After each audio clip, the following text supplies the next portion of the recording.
One, two, three.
Good morning. Thank you for joining us here at the UN office at Geneva for this press briefing today, the 10th of May. We have another very important and dense press briefing for you. We have briefers from OCHA, from UNICEF, and from the World Health Organization who are going to speak to the situation in Gaza. We also have an update from our colleague from the Refugee Agency on Brazil, as well as an announcement from the World Intellectual Property Organization. So we'll start off immediately with our colleague from the Office of the Coordination of Humanitarian Affairs, Mr. Georgios Petropoulos, who is the head of the sub-office in Gaza for OCHA, who is joining us from Rafah. Just to mention that we'll take the three briefers on Gaza back to back, and then we'll take questions at the end of the three briefings. Georgios, over to you. Hi, everyone, and good afternoon from Rafah. It's good to be here. The situation that we're seeing here in Gaza, I think, has reached, once again, we say, even more unprecedented levels of emergency. So the recent evacuation orders we had from the government of Israel linked to the military operation in Rafah is now counting 110,000 plus displaced people having to move north. Most of these are people who have had to displace 5 or 6 times. What's on our plate right now is the largest impediment to our activities is that every single crossing into Rafah Governorate in South Gaza is closed and remains so. The closure, especially of Rafah Crossing and Kerem Abu Salem, has severed access for us to fuel, to supplies, and the movement of humanitarian staff. It's also affected the movement of any civilians that could go out or medical evacuation.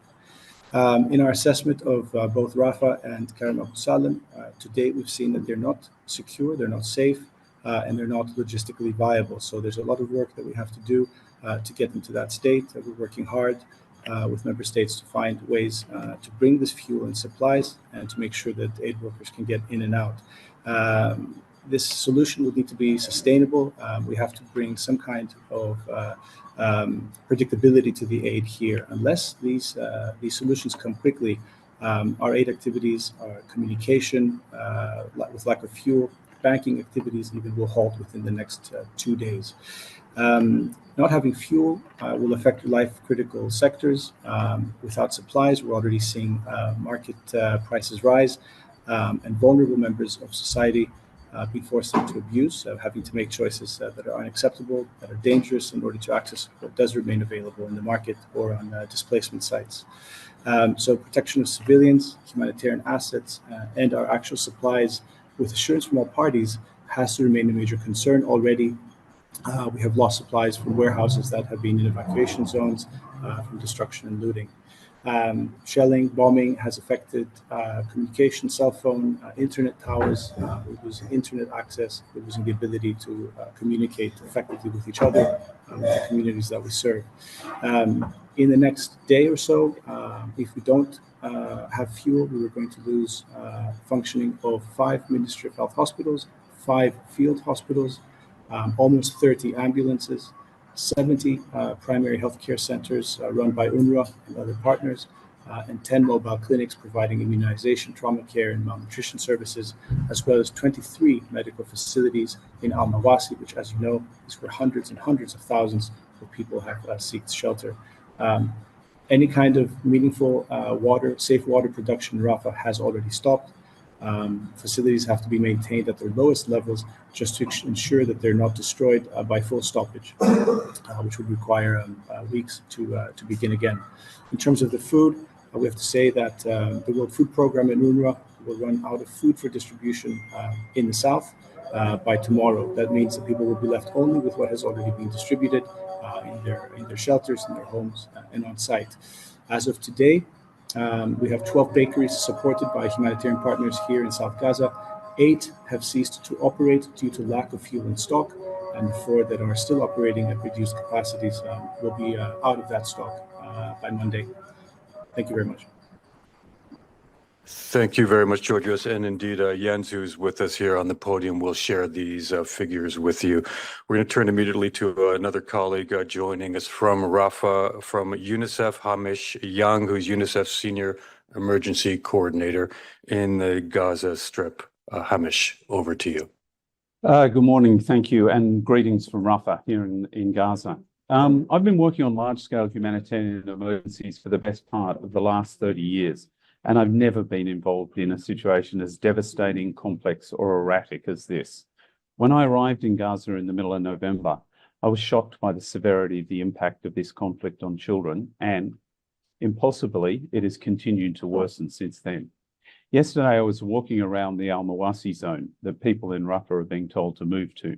More than 100,000 people have fled Rafah in the last 5 days, and the stream of displacement continues. The roads to Al Mawasi are jammed. Many hundreds of trucks, buses, cars, donkey carts, you name it. They're loaded with people and possessions. In fact, I was almost late for this briefing because I was held up in that human traffic. And on the way in today, I saw someone trying to move their latrine, their temporary makeshift latrine on the back of a donkey cart. I think this gives you some idea of just how desperate the people are. Shelters already lined Al Mawasi sand dunes, and it's now becoming difficult to move between the mass of tents and tarpaulins. People I speak with tell me they are absolutely exhausted. They're terrified, and they know life in Al Mawasi will, again, almost impossibly be harder. Families lack proper sanitation facilities, they lack drinking water, and they lack shelter. People are making improvised toilets by digging holes in the ground around groups of tents. Open defecation is on the rise. Georgios just gave us some striking numbers on the lack of access to hospitals and health centres. And as we know, displaced people are subject to even greater risk of disease, infections, malnutrition, particularly children, dehydration, and they're also subject to other protection and additional health concerns. Beyond a few mobile health points and field hospitals with limited capacity, the closest hospital is at least 4 kilometres away, and that's assuming the road is even safe to use. In Gaza, almost everyone has now been displaced more than once, some many times. And as a result, they're at even greater risk. Yesterday, I was talking to someone who was packing up their family just outside the coordination centre where we are now. And one of the father told me that he had nothing other than bad options to choose from. And as he was telling me where he was going, he started sobbing, then his children started crying, then they started asking me what to do. It's just a tragic situation, and there's nowhere safe in Gaza for children. All that said, impossibly, again, it will worsen further if humanitarian operations are not revised in the next 24 to 48 hours. Again, as George has just said, for 5 days, no fuel and virtually no humanitarian aid has entered the Gaza Strip, and we are scraping the bottom of the barrel. This is already a huge issue for the population and for all humanitarian actors, but in a matter of days, if this is not corrected, the lack of fuel will really grind the whole humanitarian operation to a halt. Without fuel, the maternity wards, for example, in Emirati Hospital cannot function. And this is while approximately 80 babies are born there every day. Pregnant women are left without options for safe delivery of their newborns. As we've seen in other parts of Gaza over the last 7 months, when hospitals ran out of fuel, life-saving equipment such as ventilators and incubators stopped working.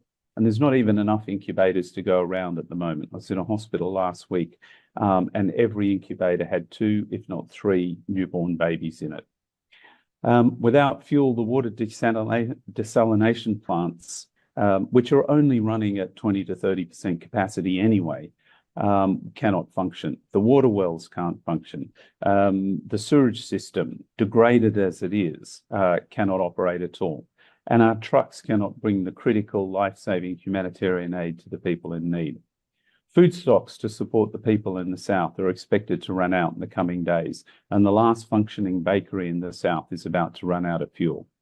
At a time when people are being forced to pick up and move again, life-saving supplies that sustain and support them have been entirely cut off. So let's be very clear, this will result in children dying. These are deaths of children that can and must be prevented. And then there are families that cannot leave Rafah or choose to stay. Hundreds of thousands of children are injured, sick, malnourished, or have a pre-existing disability. Over 14,000 children have reportedly been killed already in this conflict. A ground offensive in Rafah will undoubtedly result in this number increasing dramatically. Even the air offensive is killing people already. One of our colleagues at the WHO lost a 7-year-old niece 2 days ago. I've spent a lot of time in Gaza's remaining hospitals, and the injuries I've witnessed are excruciating. It's very hard to describe the impact of modern high-tech weaponry on a 4-year-old. What it does to a young body is just beyond comprehension. I've seen firsthand many children who've lost limbs, who've suffered horrific burns, these type of injuries. And of course, the impact on the mental health of all children in the Gaza Strip is terrible, and it's getting worse. Those of us who are working here are doing everything we can to keep the humanitarian response alive. We remain hopeful our calls for a ceasefire will be heard and acted on, but we are also braced for this senseless conflict to continue to shock even the most seasoned of us.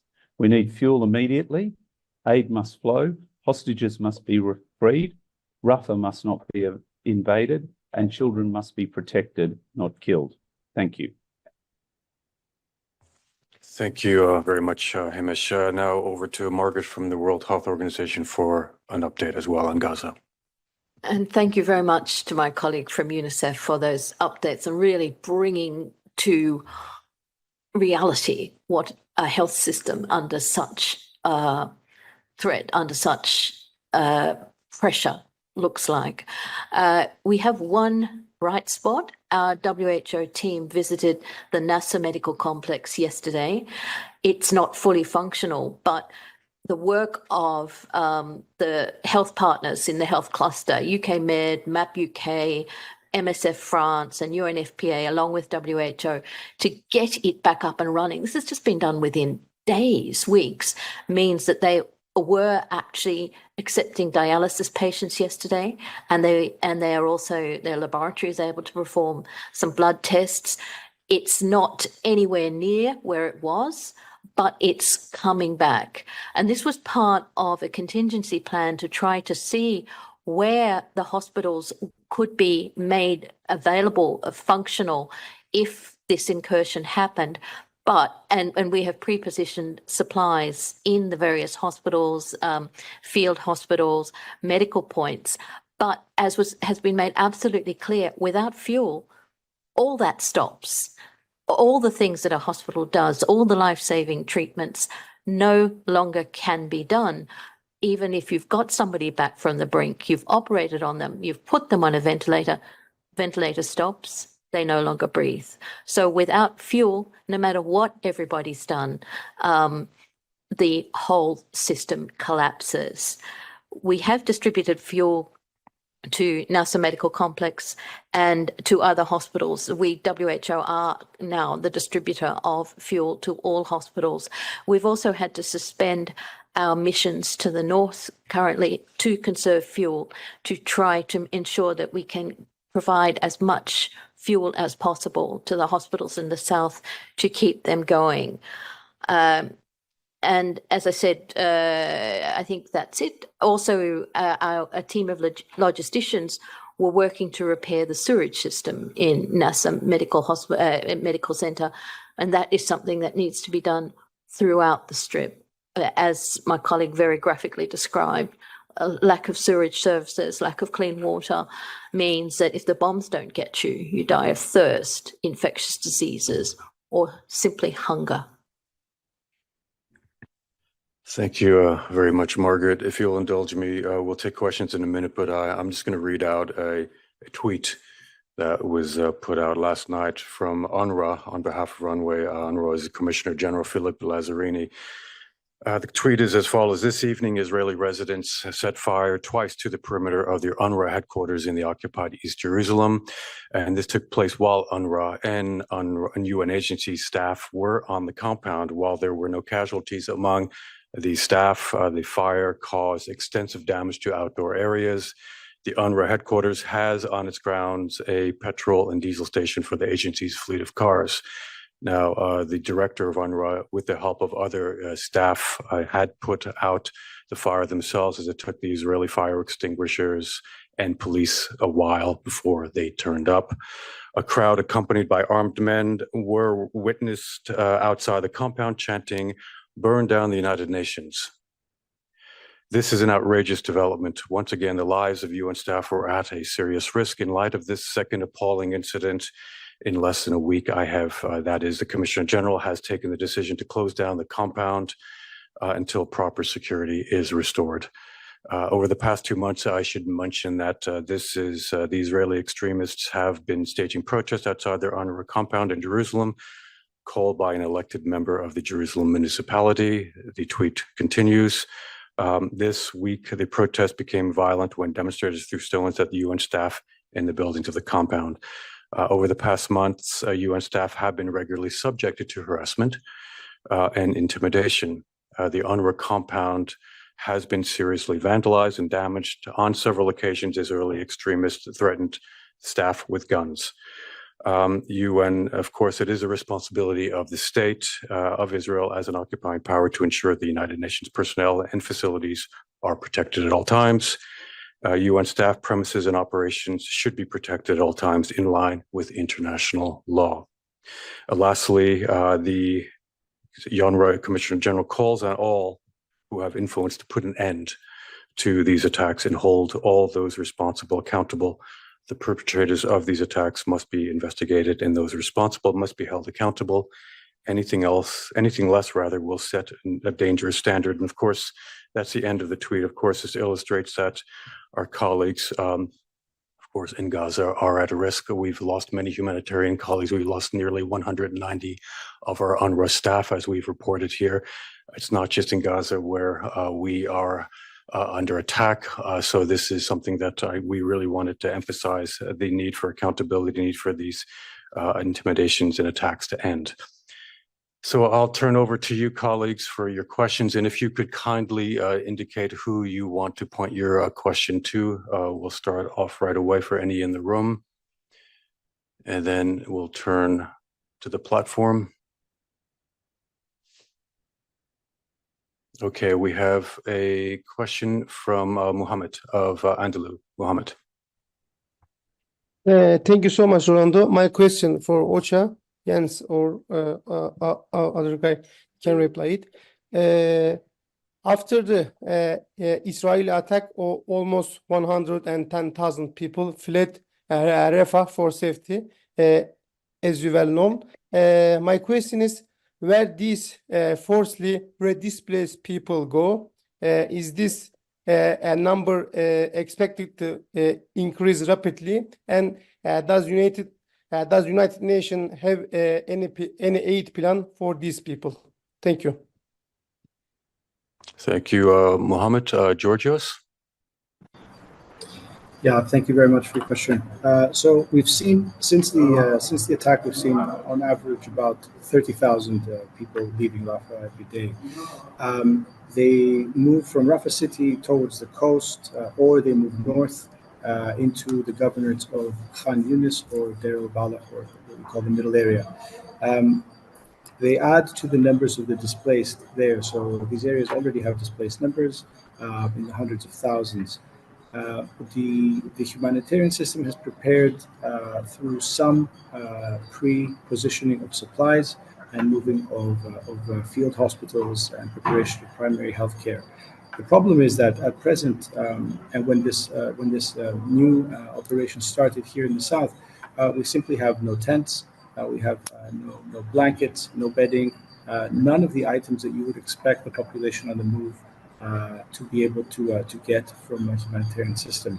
As I've already explained, also with the lack of incoming supplies, what we will need for an increasing number of displaced, the displacing number is not stopping, and as fighting moves into more urban areas of Rafah, we do expect it to increase daily. So that means that we don't have supplies for the newly displaced, and we will be running out, as we said, not just for them, but for those that we were already trying to help. It's going to be a very critical time as we welcome people into new displacement sites with nothing in our hands. Thanks. Thank you, Georgios. Okay, we'll take a question out from Gunilla Van Hal of Svenska Dagbladet. Gunilla. Yes, hi. Thanks for taking my question. I have several questions. I'm trying to understand, does this mean there's no way at all now to get humanitarian aid into Rafah? There were reports about Israel opening up one crossing the other day, so I just want to understand if it's completely isolated. And then I wanted to know, what about patients in the hospitals? Are there any chances they can be evacuated? How many are waiting to be evacuated? There were also reports about, with the heat now increasing, there are diseases, there is a lot of problems with sanitation. What kind of health issues, diseases are you having? And Margaret, you mentioned too that people were, lack of food and lack of thirst, people could die from that. Do you have any reports so far of people who actually have died from lack of food or lack of water? Thank you so much. Sorry for many questions. No, thank you, Gunilla. These are important questions. Maybe Georgios, we'll start with you and then go to Margaret after. Sure, thank you. If you remember, and I think this is a very ironic turn of events, for months since the start of the year, the UN and partners were trying to use two routes of supply from South Gaza to the north of Gaza through two Israeli checkpoints to feed 250, 300,000. We don't have a perfect number for the people that remain in North Gaza. And we were very, very unsuccessful in trying to make everyone safe, have enough food and have access to health. We simply couldn't do it for 300,000 people, which led to malnutrition and the information that we've already shared around the hunger issues there and the risk of that situation becoming worse. Now, with the crossings in Rafah all closed, we have Erez crossing in North Gaza, which continues to be able to bring humanitarian supplies, mainly food. We are left with one crossing, increasingly dangerous, insecure, and inefficient, not a meaningful humanitarian route for the volume of needs that we are increasingly seeing for the approximately 2 million people in Gaza that live south of the Wadi, and who are increasingly in desperate need for food, water, dignity, and shelter. Thanks. Thank you, Margaret. Yes, on the patients, nobody's coming in or out. So anybody needing evacuation, and indeed, I think the numbers I have are about 9,000 people actually need evacuation. And when we look at in the past, when we've had patients waiting to be evacuated, when you look at the lists, quite often the percentage of those approved and those who get out is different because they die while waiting to be evacuated. But at the moment, nobody is coming in, nobody's coming out. That's the real problem. On the malnutrition, we don't have good numbers. We don't have numbers about what people are dying of. We know that at least 30 people did die of malnutrition and dehydration. Those are recorded numbers, but it doesn't give you any idea of what's happening right now. What I can tell you, though, is our stabilization centers, our severe acute malnutrition stabilization centers, which, by the way, didn't exist before this conflict, but now we've set up 2 in the south and 1 in the north. They are full of patients. I think the numbers I have are 55 patients in the north, the 55 patients totally, 40 in the north and 15 in the south. But again, all those centers are dependent on having the supplies, having the fuel, having the means to keep going. Exactly. Okay. Yuri from RIA Novosti. Yes, thank you, Rolando, and thank you for the briefing. My question is for the colleagues of OCHA and other agencies that are in Rafah right now. Do you feel aggressivity towards you by the Gazans because of the impossibility for the UN to change the situation? Do you feel a frustration against you by the local people? Thank you. Yeah, we'll maybe start with you, Georgios, and Hamish, feel free to chime in as well. Georgios. Yeah, thank you. I've been doing this a long time, and I never been in a place where I felt so safe among the population. People still smile at you. I think it means a lot to them in the situation that they found themselves in months ago, the increasingly dire circumstances now so pronounced with the closing of Rafah fully to the world, that aid workers and humanitarian staff remain here with them. We have to be very clear that we're their neighbors. We live next to them. We share the same water. We talk on the same cell phone towers, and we are subject to the same shelling from air, land, and sea. So I think I don't feel that. What I think is very specifically an issue is what we're seeing in the street, which is increasing violence between them for reduced space that they believe is safe, and for reduced commodities, wood with which to build their rudimentary shelters, food, fuel, and other supplies, children's shoes, clothing, hygiene products, and sundry household items that they simply don't exist, and some of them are even being withheld by merchants speculating on price increase. So it's not some kind of risk of violence or some kind of changing mood against people that are here and trying to help and showing solidarity, but it is a society in a very, very slow breakdown.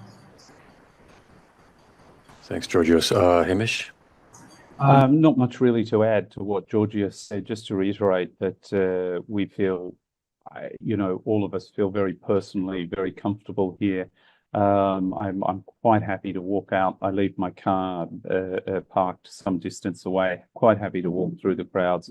People are friendly, welcoming.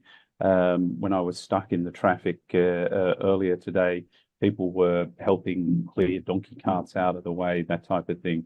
No, the situation remains very welcoming, very warm and welcoming towards us. Thanks. Thank you both. Okay, we'll take a question now from Nick Cumbers of the New York Times. Nick? Yeah, thank you for taking the question. This is for Georgios or anybody else who wishes to contribute. We understood that Israel took control of Rafah crossing. So I wondered if you could just give us an update. I mean, is there a large military presence, tanks, armored vehicles, or whatever, actually at Rafah that will be obstructing any aid coming through? you've also talked about continuing bombing. I mean, how intense is that still at the moment? We heard that it was kind of, there had been some attacks on Western Rafah, but are these the areas that you're seeing routinely targeted? And what is the proximity of bombing to Al-Mawasi, which is supposed to be a safe zone? And one final question, what are the conversations going on with COGAT at this point about restoring the entry of humanitarian assistance? What are you being told can come or when it might happen? Thank you. Thanks, Nick. Maybe Georgios. Yeah, thanks. I think on Rafah crossing, thank you for the question. On Rafah crossing, we assessed it. There is military presence along the corridor from along both crossings from Karma Salam to Rafah. I think to be clear, we don't necessarily believe that the presence of party to this conflict is going to obstruct aid necessarily or physically, but even if there were assurances to us being able to pass through a corridor, the proximity so close to a military involved in fighting is just not acceptable for something that has to be a humanitarian zone. That's certainly for any route where supplies go. For a crossing that then has to open to civilians and to aid workers, of course, we'd also be looking for a crossing that is safe, that has the infrastructure, the support and the services available to people to safely go in and out. So for the time being, as I said before, for us, we don't see it viable. And then maybe I'll link on the COGAT, the government of Israel. I think we're exploring all options. There's clear understanding that people, fuel, and supplies have to come back to Rafah and to Gaza in general. Any crossing will do. It's not these crossings only, as we've always called. Any way to get these three very specific things into Gaza, people, fuel, and commodities, to help, will be welcome. And I think the urgency is understood. The bombings continue to fall. They've always fallen all over Rafah. There's no real area where there's no shelling or airstrikes. In general, what we're seeing is that they are increasingly closer to Mawasi or Tal al-Sultan area of Rafah, where I am, within 1 kilometer to 800 meters from the Joint Humanitarian Operations Cell from which I'm talking to you. And therefore, you could say in the last 4 or 5 days, they are moving closer also to the coast, to Al-Mawasi, to where we have hundreds of thousands of displaced along the beach. Thanks, Georgios. Hamish, you have your hand up if you want to add something. Only to add that since we've been online and speaking this morning, I got a message popped up that the younger brother of one of our colleagues and a friend of mine was killed in an airstrike a couple of hours ago this morning. So in answer to Nick's question, yes, it's very much still going on. It's very real. Thank you, Hamish, and of course, our condolences to your colleague and your friend. Christian, German News Agency. Thank you, Rolando. I was going to ask you also about contacts with the authorities. Can you describe to us what exactly is happening with Hamas as well as the Israelis? Do you get information directly about evacuations? Do you get advance notice? In other words, do you know today what is going to come tomorrow? And are you also still coordinating in any way with the Hamas authorities? Thank you. Either one of either Georgios or Hamish who wants to take that? I think either of you are perhaps. I can start. George, go ahead. Yeah, please.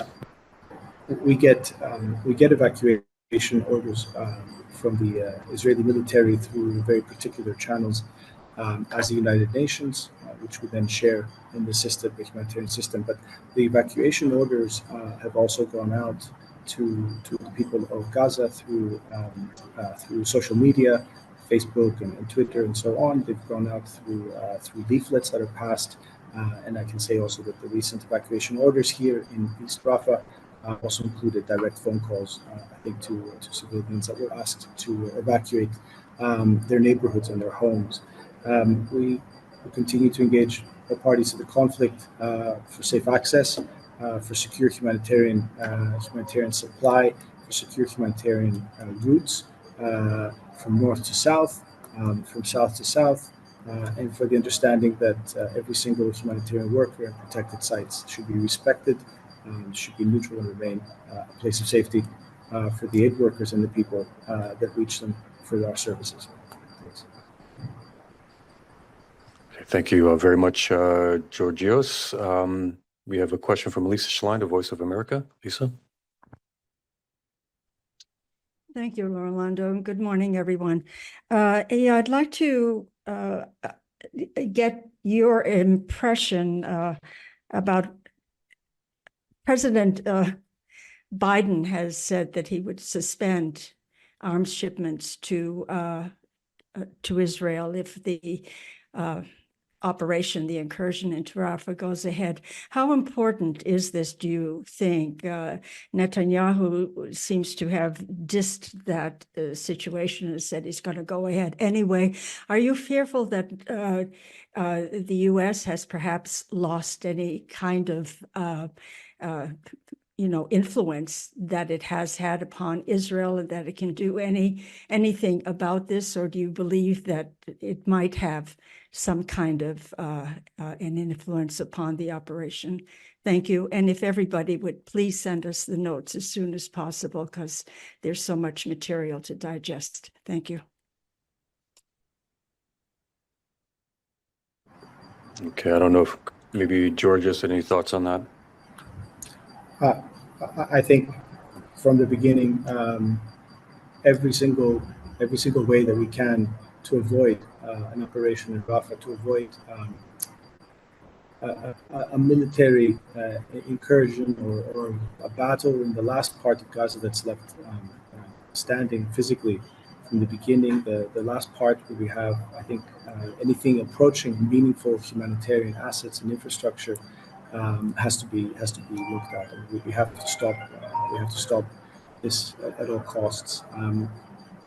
The system that we have had to deal with, the system that we're trying to use to bring aid to more than 2 million people, is profoundly not fit for that purpose in its current form. Any further attack will render it, I think, beyond the pale, something we've never really seen. And I think that question really has to be put on the table.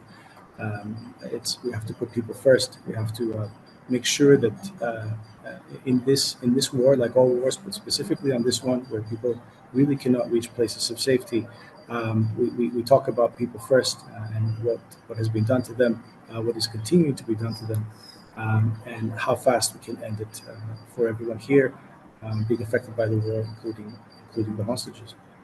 Thanks. Thank you very much, Georgios. Okay.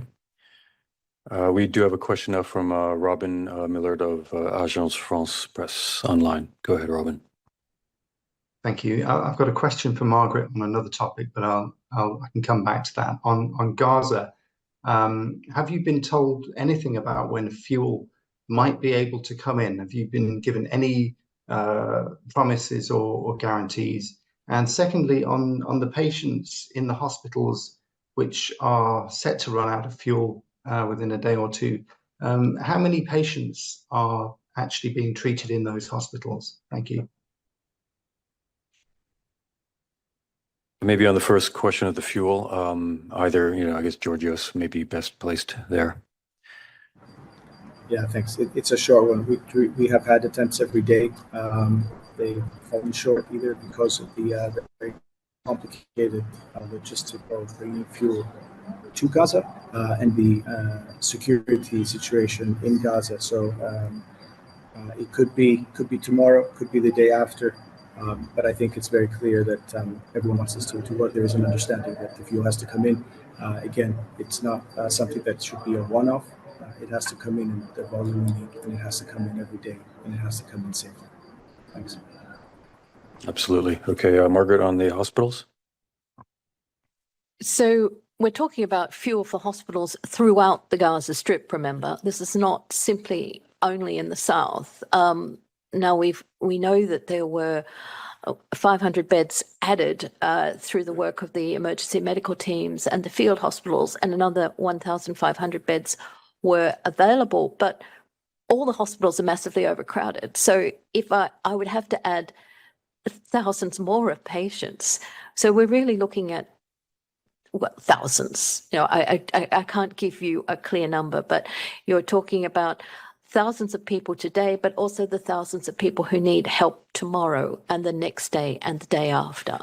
So destroying the access to healthcare is absolutely catastrophic, really, for everyone. Thank you very much, Margaret. Okay, I think we've exhausted the questions on Gaza, unless there are any last hands going up. No, I don't see that's the case. So I'd like to extend my profound thanks to both of you, Georgios and Hamish. Stay safe, and thank you very much for this ever important briefing. So, and of course, do join us again. I think there was a question for you, Margaret, from Robin on a different subject. So, Robin, if you want to pose that question now, please do so. Thank you. Yes, on the pandemic agreement talks, what's the latest situation there? Can you give us an update on where the talks are at, and perhaps the likelihood of whether an agreement can be concluded on time today? Thank you. Thanks. Yes, I do have an update on that. The current round of negotiations by WHO member states on a proposed pandemic agreement will end later today. During the past 2 weeks, negotiators have held extensive discussions on multiple aspects of the proposed agreement, meeting often into the early hours of the morning. I pity them. The member states are still continuing their discussions today to make as much progress as possible. Next steps on the way forward will also be discussed today, and they will be announced later today. So we will let you know when we know. As previously decided by member states in 2021, the World Health Assembly, which, as you know, happens at the end of this month, will consider the outcome of the negotiating body process. So that's what I have currently. Thanks for that update, Margaret. Any further questions for Margaret before we relieve her? Okay. Well, thank you again, as ever, Margaret.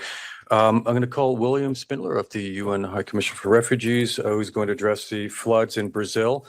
And maybe while William is making his way up here, I'll just remind you of the statement that we did share with you yesterday from the Secretary General, through which he expressed that he's deeply saddened by the loss of lives and the damage caused by heavy rains and flooding in the south of Brazil.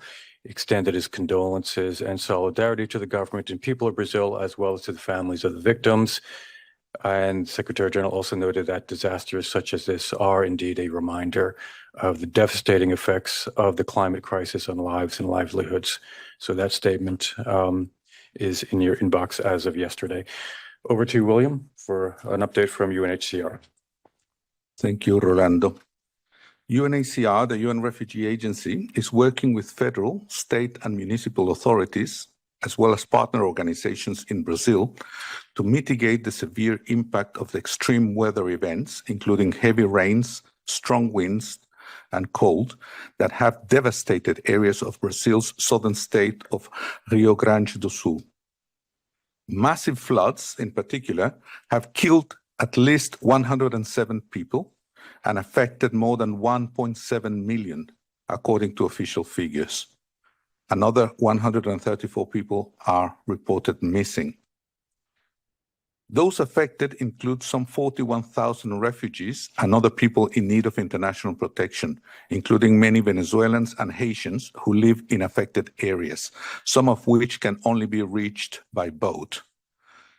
In coordination with local authorities, UNHCR is distributing relief items such as blankets and mattresses, assessing the needs of the affected population, and providing technical support to facilitate the communication with the impacted communities so that refugees and migrants have access in their own language to the official information about protection recommendations and risks associated with the places where they live. In the coming days, UNHCR will be supporting the issuance of lost and damaged documentation to refugees and asylum seekers to guarantee they can access social benefits and public services. The agency will also strengthen local teams of civil society partners to provide psychosocial support and respond to most vulnerable cases, including among host communities. Additional relief items such as emergency shelters, kitchen sets, blankets, solar lamps, and hygiene kits are being mobilized from different UNHCR humanitarian stocks in the region to be delivered to Brazil once logistical arrangements are confirmed. Supplementary items will also be delivered from UNHCR stockpile in the north of Brazil. According to government data, Rio Grande do Sul is the state which received the third largest number of Venezuelans relocated from Roraima, at the country's northern border with Venezuela, hosting more than 21,000 since April 2018. The incidence of extreme weather events has been frequent and more devastating in recent years in Brazil, involving droughts in the Amazon region and severe rains in different locations, such as Bahia and Acre states, of which UNHCR had also supported. UNHCR estimates $3.21 million is needed to support the most urgent needs, including direct financial assistance to affected individuals and the provision of essential relief items, as the impact of the climate events in the state is huge. More than 85% of the state's territory was affected. Around 68,000 people are living in adapted shelters, and more than 327,000 have moved from their houses. New episodes of high-intensity rain and strong gusts of wind could bring new disruptions to Rio Grande do Sul state until this weekend, according to meteorologists. Severe climate events are disproportionately affecting refugees and other people requesting international protection. Funding available to address the impacts of climate change is not sufficient to address the needs of those forcibly displaced, nor the communities hosting them. Without help to prepare for, withstand, and recover for climate-related shocks, they face an increased risk of further displacement. In April 2024, UNHCR launched its first Climate Resilience Fund to reinforce the need to build the resilience of refugees, displaced communities, and their hosts to the increasing intensity of climate change-related extreme weather events. Thank you. Thank you very much, William. We have a question for you from Bianca of Global TV. Bianca. Thanks, Rolando. In fact, I have many questions. I will have also a question for Claire later, but I'll start now with William. First, a clarification. The UNHCR is working in Brazil to support only the refugees, or did also extend this support for the local population with the shelters, for example? This is a clarification. But how do you see the Brazilian response to this disaster? Like the authorities, the volunteers, but what else can be done, and how the world could also help Brazil at this point? And a last thing, despite all challenges the state of Rio Grande do Sul is facing, Brazilians are now also having to deal with fake news regarding this tragedy. For example, that the state of Rio Grande do Sul is preventing the entry of trucks with donations because the lack of invoice, things that make any sense. But anyway, how concerned is the UNHCR also with fake news? In which extent can fake news complicate even more the situation there? Thanks a lot. Thank you for those questions. About the first one, the UNHCR presence in Brazil dates to several decades, and the main purpose of our presence in Brazil is, of course, to help the authorities deal with the arrival of asylum seekers and refugees. So this is our main mandate and the main area of work. But of course, when a situation like this happens, we need to look into how it's affecting also the local population, because after all, in Brazil, like in many parts of Latin America, refugees are living with the local people. They don't live separately. They don't live in refugee camps. So it's the host communities that we support. We work closely with them because we need to strengthen their capacity so that they can continue to host refugees, and that means providing or strengthening social services, access to education, to health for the local people as well as the refugees. So in this case, our response concentrates on those areas that are hosting refugees, because as we heard, the floods are impacting a large number of people. And our response is part of a wider response from the United Nations and other organizations. So we are concentrating and focusing our response on those areas that host refugees. But of course, we are providing assistance to everybody, whether they are refugees or whether they're Brazilian citizens.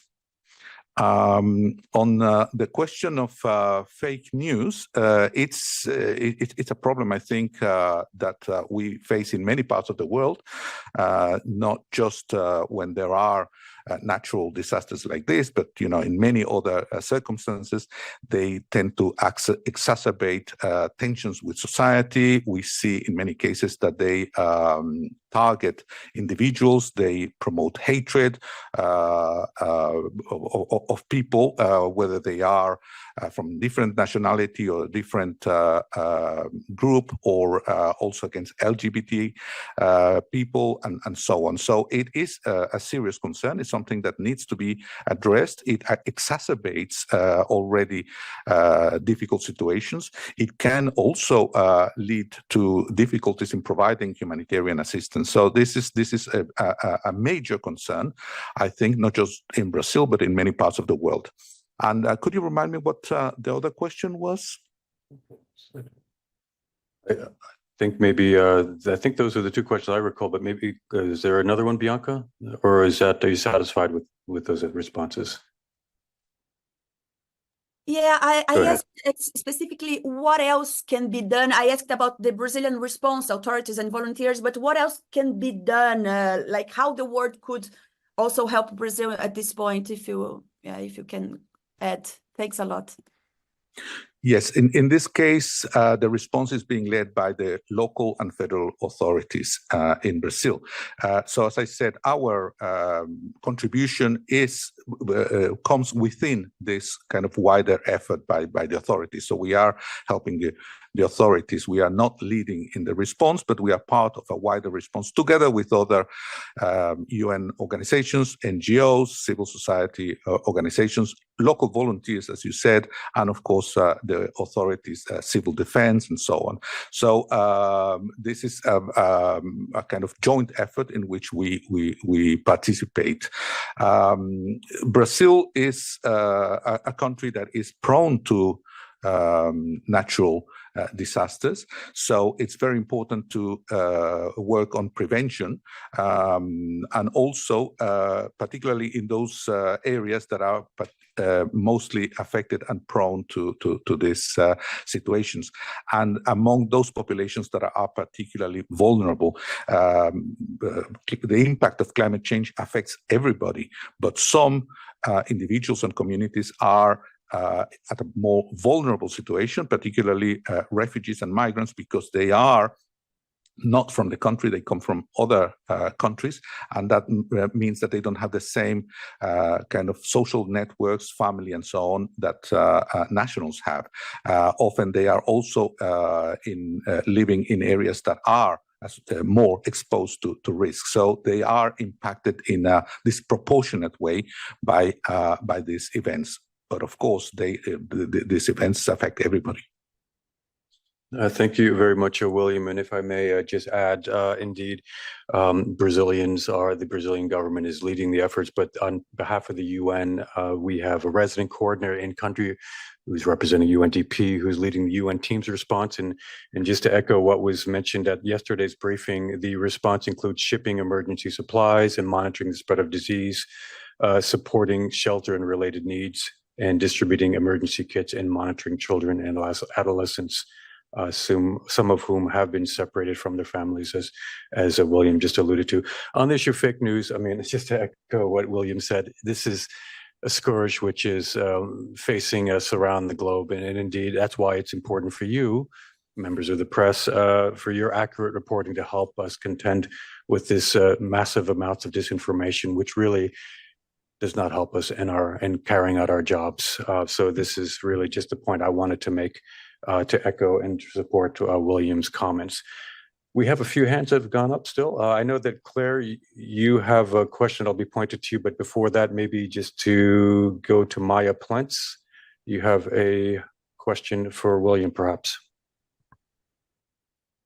Yes, good morning. Thank you, Rolando. Yes, my question is regarding the number of UNHCR personnel that are deployed now in Rio Grande do Sul, Porto Alegre. By the way, that's my hometown. At those streets I used to walk by as a teenager, so it is quite heartbreaking to see the situation. If you could give me perhaps numbers, if you have, of personnel that has been deployed, because you mentioned that they are also helping the local population.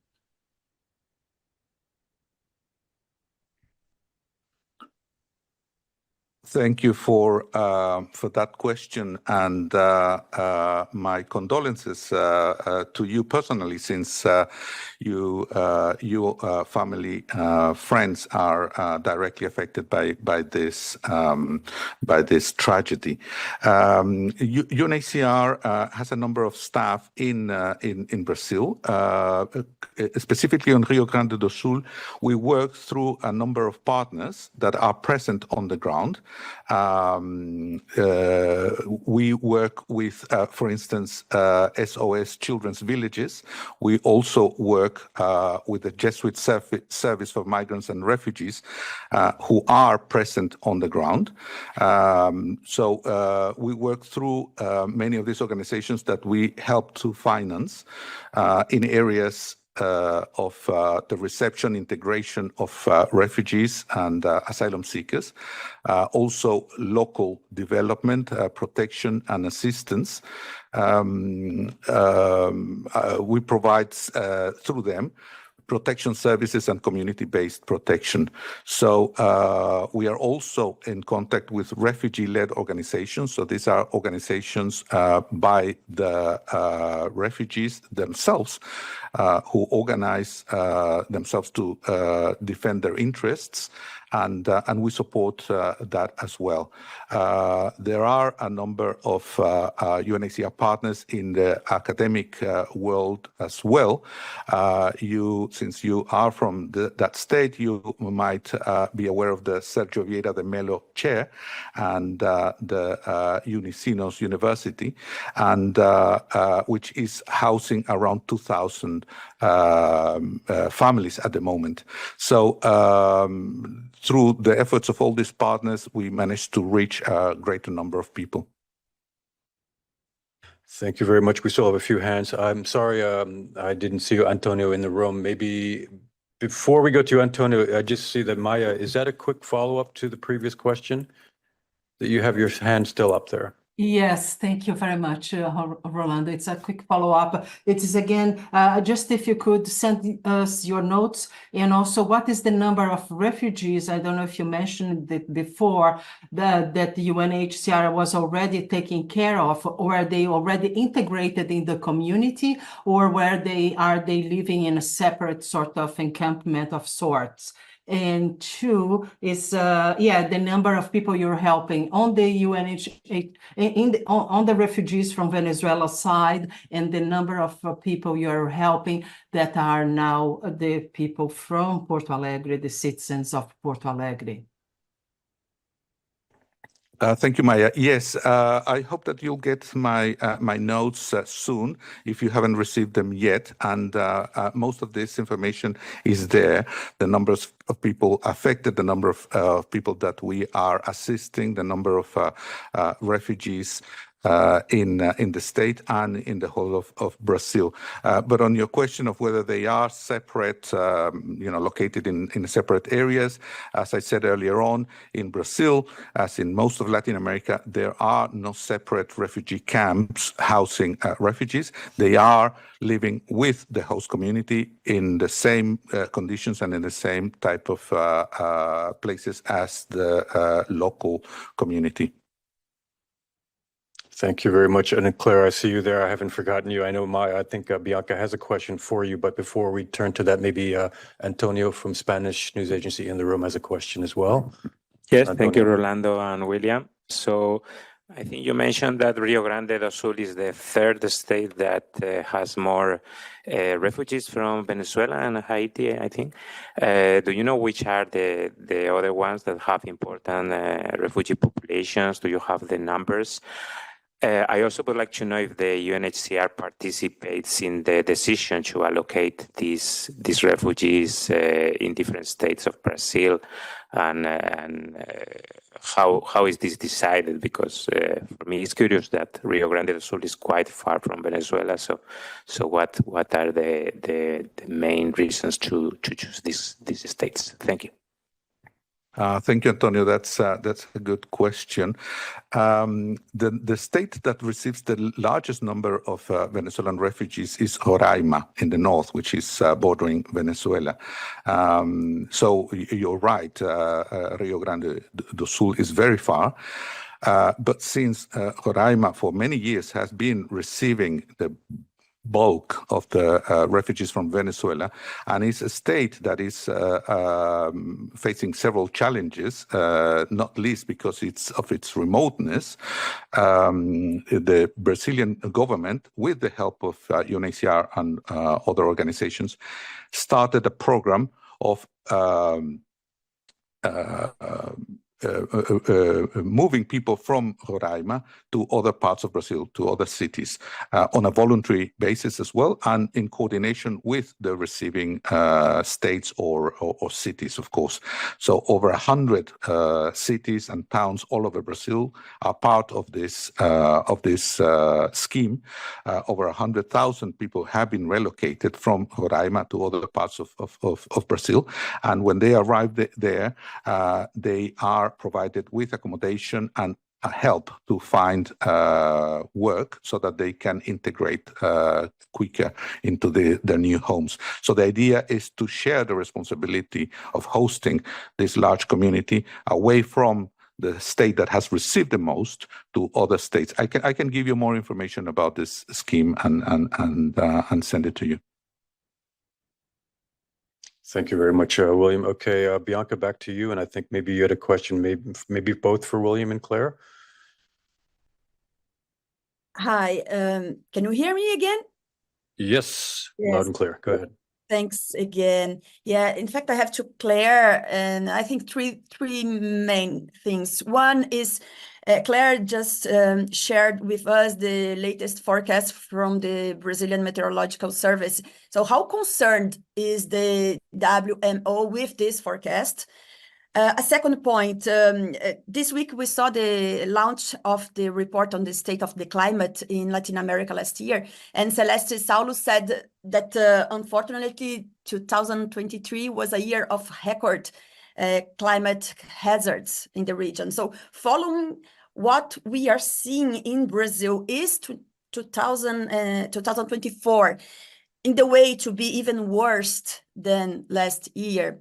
And last one, Claire, as Rolando just remembered, Antonio Guterres highlighted that disasters like this are a reminder of the devastating effects of the climate crisis. So we know that there are no tools to confirm at this point if this tragedy was or not caused by climate change. We know that, but how likely is that this disaster in Rio Grande do Sul related to global warming?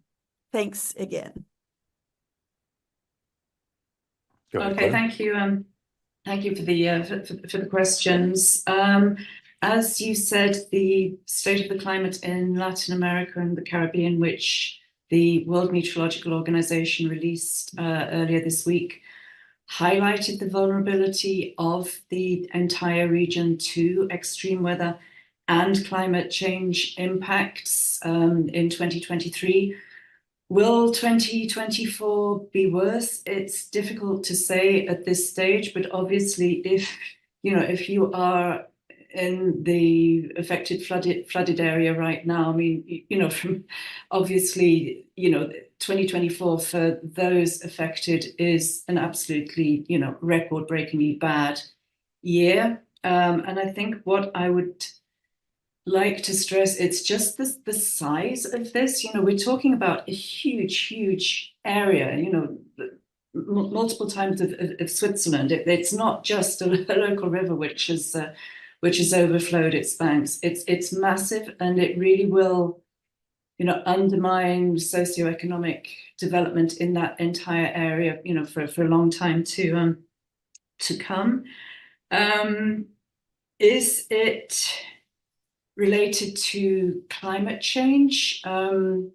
We posted a story on our website a couple of days ago saying that, El Nino is obviously playing a major role in the floods in Brazil, as El Nino is in the floods in East Africa. But on top of that, you've got climate change.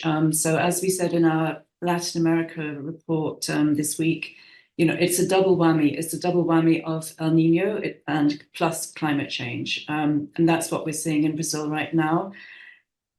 Even when El Nino fades, which it will do, the long-term effects of climate change are with us. Every degree or every fraction of a degree in temperature increase means that our weather will become more extreme. Warmer atmosphere holds more moisture, so that's why we are seeing much more, many more extreme rainfall events. Our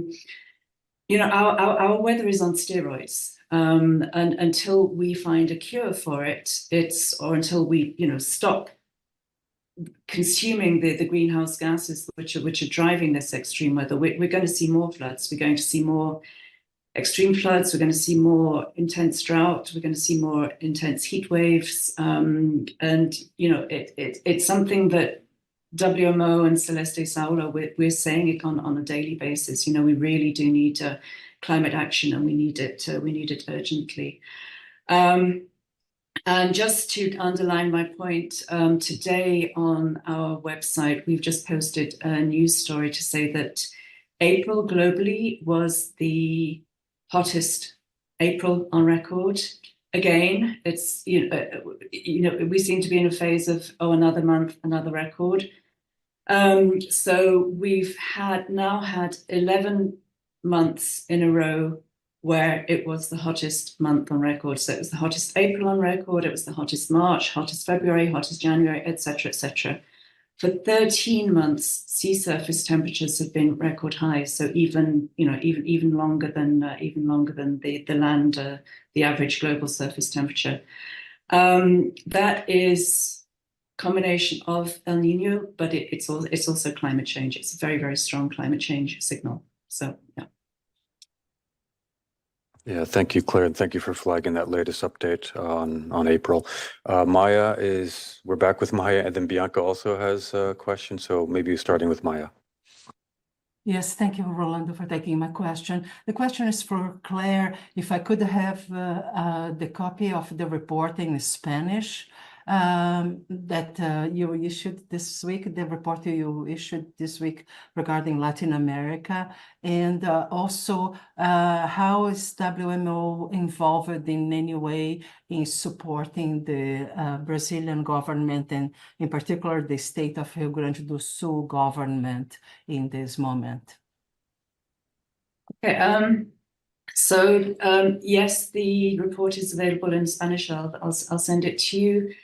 The way WMO operates is through our members, and in this particular instance, the Brazilian National Meteorological Service, they've been very, very, very active indeed in issuing early warnings, regular updates, regular forecasts, which are then obviously used by federal and regional authorities in their disaster management. Our role at WMO is to try to strengthen the capacity of national meteorological services, such as in Brazil, to deliver these forecasts and deliver these services.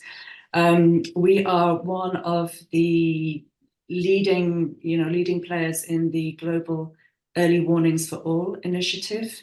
And that really is to ensure that nobody's left behind, that the forecasts reach everybody who needs them, and that people can act on those forecasts. So this is a really major initiative. It's spearheaded by the UN Secretary General, and as I said, WMO, the UN Office for Disaster Risk Reduction, the International Telecommunications Union, and the International Red Cross and Red Crescent Society, we are all working together to try to push this forward. Obviously, the scale of the flooding in what we're seeing in Brazil now, it's absolutely horrific. But hopefully, the fact that the early warnings were issued, they were made available.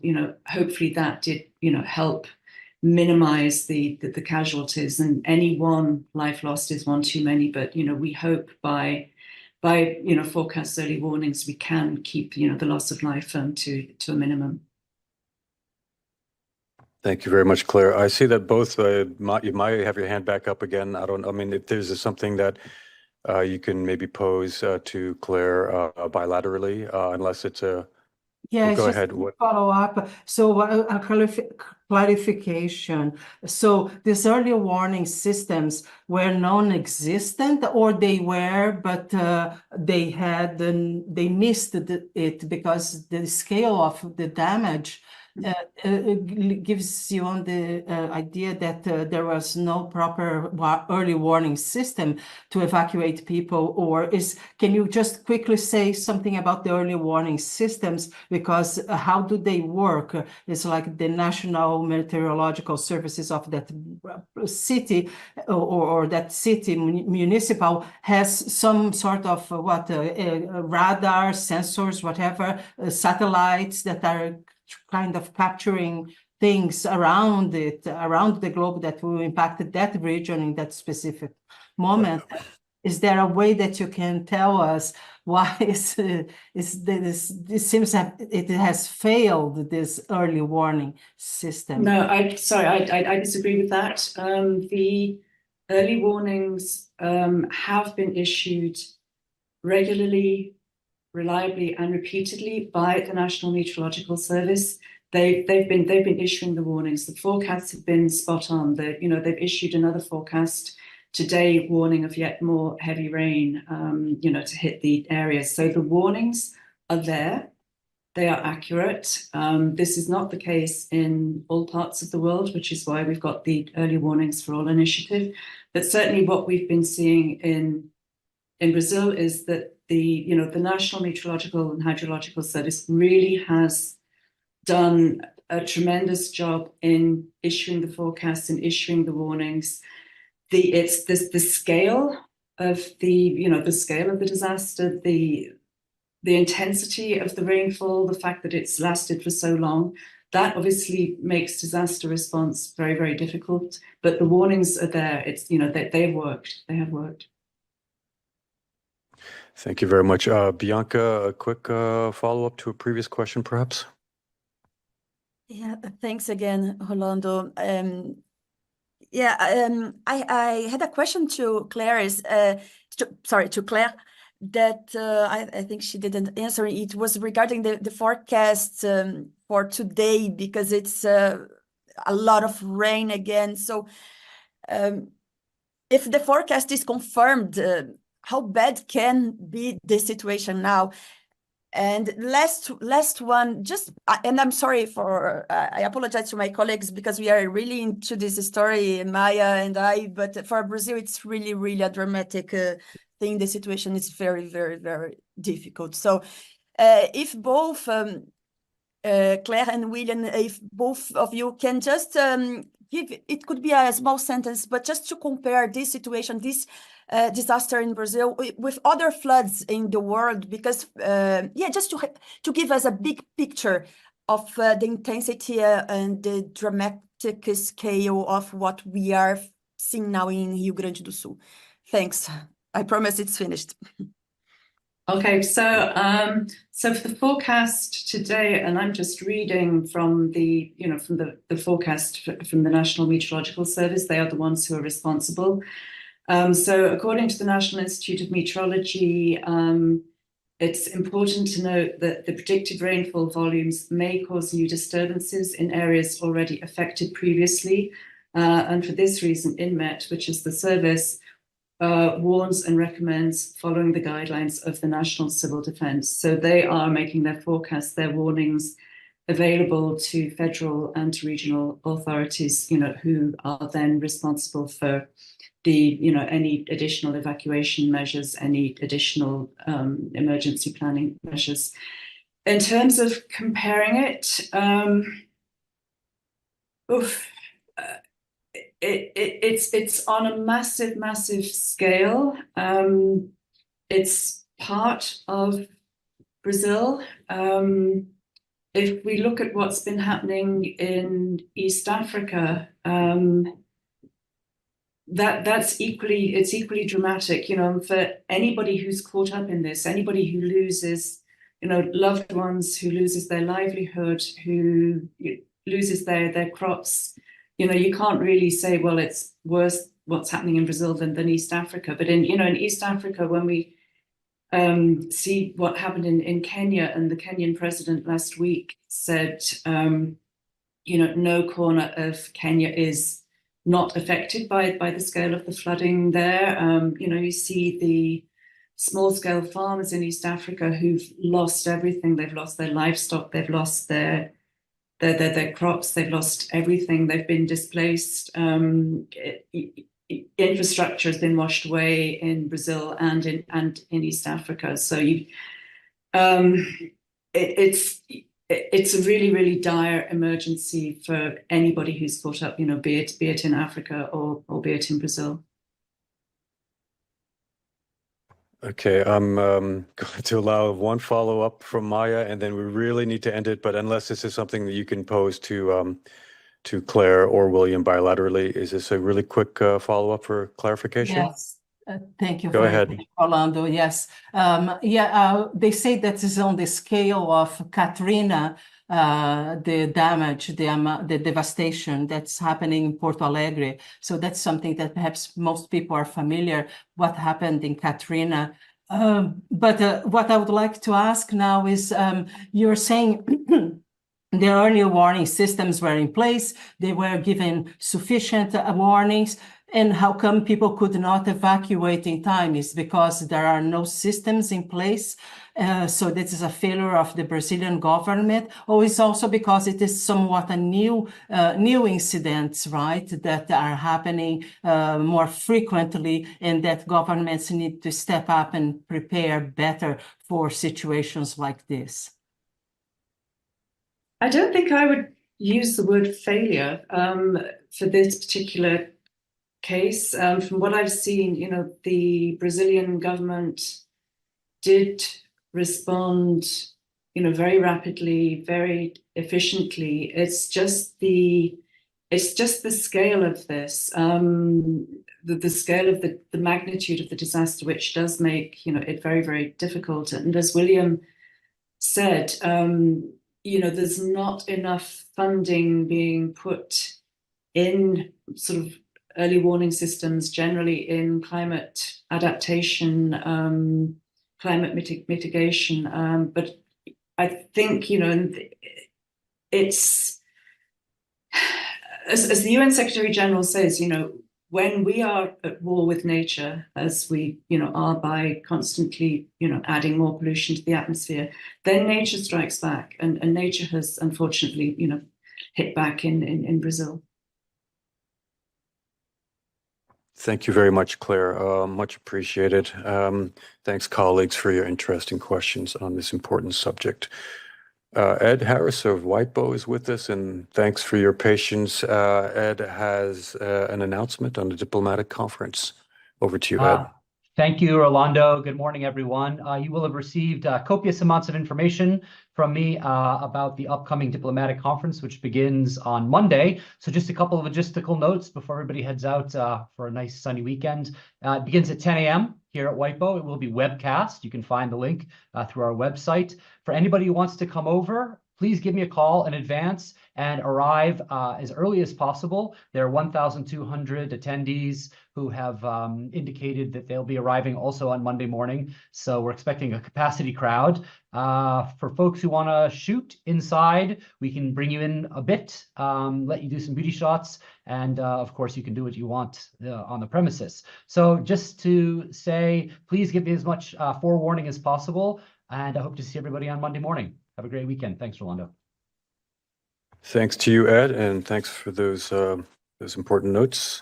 We do have oh, no, we don't have a question. We thought I had a question for you. Oh, we do have a question. Sorry, my short-sightedness. Antonio. Just, Ed, I don't know if it's prepared among your amount of material, but we would like to see the program. Thank you. Ed, yep. On the program.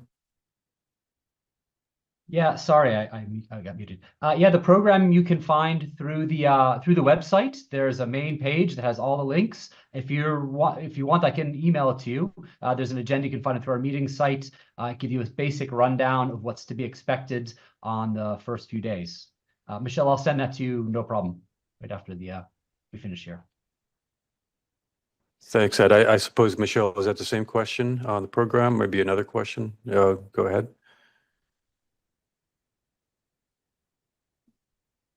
We can unmute Michelle. Thank you. I was having trouble unmuting myself. I had another question about the list of participants. I don't know, do you have any sort of dignitaries that are going to be coming for this conference? And also, could you just tell us what we should expect regarding this new agreement that is being negotiated? Should we expect an adoption of the agreement? And if so, when? Thank you.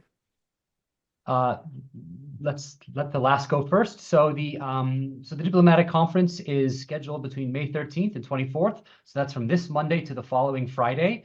So it's the hope that, yes, there'll be some sort of signing ceremony on that final Friday, if not before. As for participants, there isn't a list that's been published, but we are expecting a number of government ministers from around the world. I can tell you about that bilaterally as it firms up. Right now, I can say there'll be a number are planning to attend. Great, thanks, Ed, for that those notes. Any further questions for Ed? No, okay. Thank you again for joining us, and good luck next week at the conference. Okay, just a couple of announcements from me before we wrap up. Firstly, to remind you of Secretary General Antonio Guterres is currently in Nairobi. He's there today and tomorrow. He's there attending a UN Civil Society conference, which is an important step towards the preparations for the Summit of the Future, which takes place in September of this year. Mr. Guterres is expected to deliver remarks at the conference's closing session this afternoon, and it'll be webcast. He's also scheduled to do a press conference. I believe this is 2:15 today, our time. Mr. Guterres will be doing a press conference, which will be a webcast, of course, so do put that on your radar. Now, in terms of human rights meetings, we have 3 different committees, 2 underway and 1 starting next week. The Committee Against Torture is wrapping up its 79th session this afternoon after having reviewed the reports of Austria, Honduras, Azerbaijan, Liechtenstein, North Macedonia, and Finland.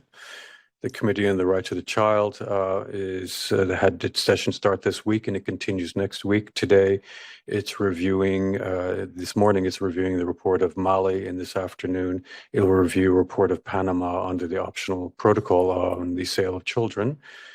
And then lastly, next week, we have the Committee on the Elimination of Discrimination Against Women, otherwise known as CEDAW, which commences its 3-week session, during which it will review the following country reports: the Republic of Korea, Montenegro, Singapore, Estonia, Kuwait, Malaysia, Brazil, and Rwanda. You have a media advisory with all the information therein. And lastly, the Human Rights Council's Universal Periodic Review Working Group will conclude its 46th session this afternoon after adopting the final reports for this session, namely for Eritrea, Vietnam, the Dominican Republic, and Cambodia. So you also have information on that. And maybe just mentioning that on the other side of the pond, we have the General Assembly this afternoon will convene its emergency special session on Israel OPT. This is to do with the membership of Palestine. And this is rather a bid for membership. And this is taking place at 10 a.m. New York time, so 4 p.m. our time. And of course, that's also webcast. That's it. That's all I have, rather. Any questions for me? No, in that case, have a good weekend and bon appetit.